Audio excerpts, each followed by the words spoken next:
Your Serene Highness, Madame la Présidente, distinguished ministers, Mr. President of the Interpol Foundation for a Safer World and its board members, all distinguished delegation heads and delegations from the Interpol family, my dedicated Interpol staff, my dear special guests, ladies and gentlemen, bonjour, good morning, buenos dias, assalamu alaikum.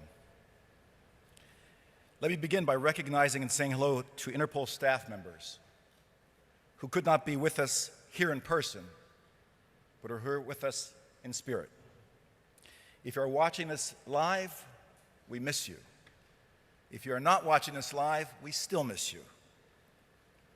Your Serene Highness, we are all honored and humbled seeing how much time and energy you and the Monegasque authorities have devoted to hosting us, addressing us, and making us feel so warmly welcomed.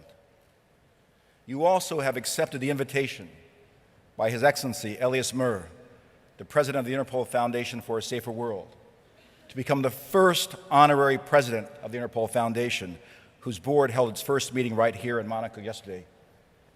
We thank you. I thank you.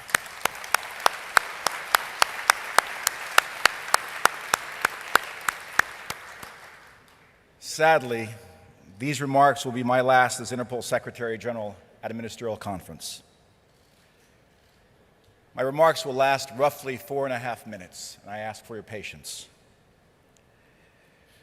Gaining your trust, the trust of my staff, and acting in the best interest of the organization have been my #1 priority as your Secretary General. I wanted each of you and your countries to place your trust in the fact that as long as I was your Secretary General, every ounce of energy that I had,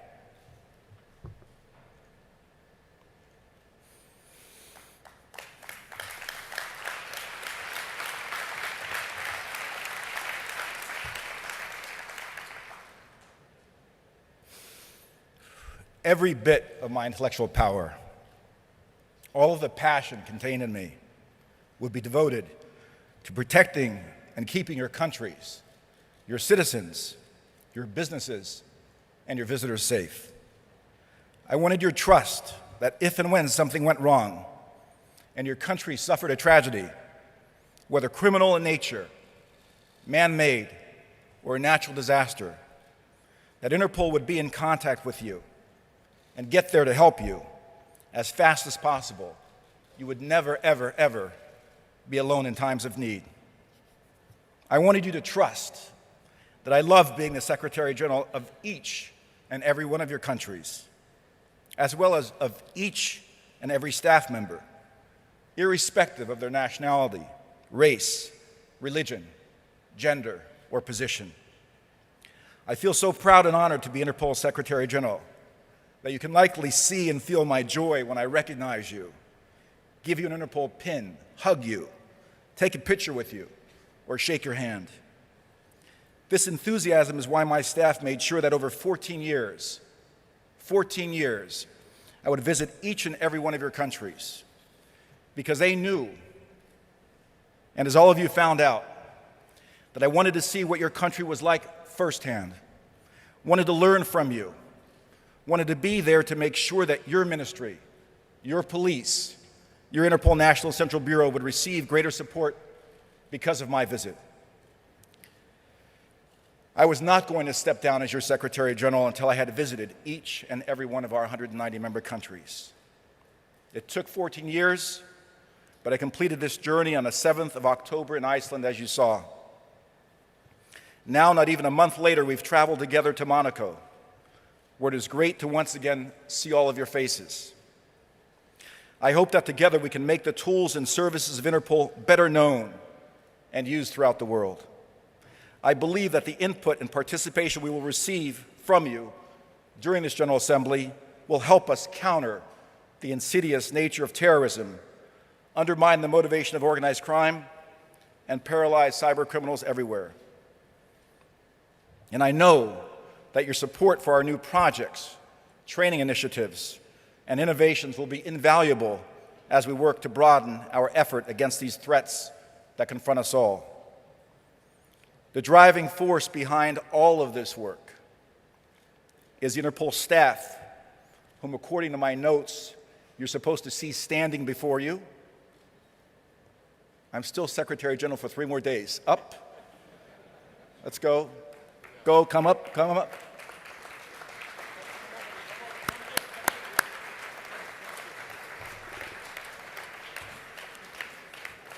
It's amazing how quickly they forget.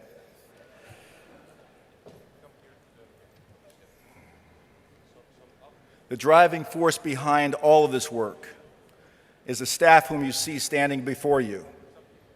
The staff watching and not watching the General Assembly live, from Interpol offices around the world. The staff who've come and gone from more than 100 countries and who are above all dedicated to the ideal and vision of Interpol. They are the ones who have been there and will always be there for you in a time of need. And their sacrifices and dedication have made all of Interpol's achievements possible during my time here.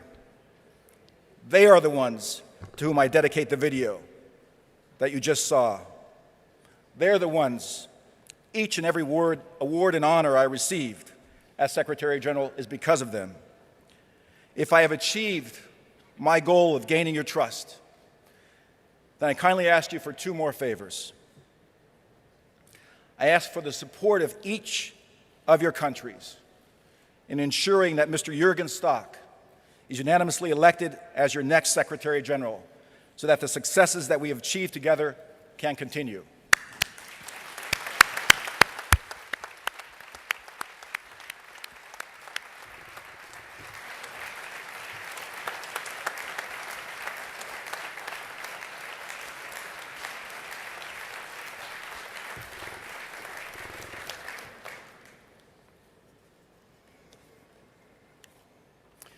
And I also ask you that when I'm gone, and I will go, you and your countries give President Balistrazi, the Executive Committee, newly elected Secretary General Stock, the dedicated staff of Interpol, some of whom you see here, your Interpol National Central Bureaus, and the Interpol Foundation for a Safer World, even more support and more love than you've given me during my 14 years as your Secretary General. If you can do this for Interpol, then together we will all turn back crime and be one step closer to a world safer for this and future generations. Thank you. Merci beaucoup. Muchas gracias. Shukran.